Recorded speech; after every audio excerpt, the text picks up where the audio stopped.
পাপা কি হয়েছে? আমি পিজা খাবো। আরে পিজা ছোট বাচ্চারা খায় না, পিজা ছোট বাচ্চারা খেলে পেট খারাপ করবে। যাও তুমি এখান থেকে গিয়ে পড়তে বসো। মাম্মি মাম্মি আমি পিজা খাবো।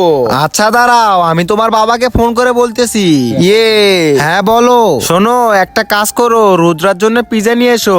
আরে তুমি কি পাগল হয়ে গেছো নাকি? তুমি কি জানো না ছোট বাচ্চাদের পিজা খেলে পেট খারাপ করে? পিজা খেতে হবে না, রাখো ফোন। নাও, তোমার জন্য আমিও বকা খেলাম। Sorry mummy. আরে বাবু তাড়াতাড়ি চলো।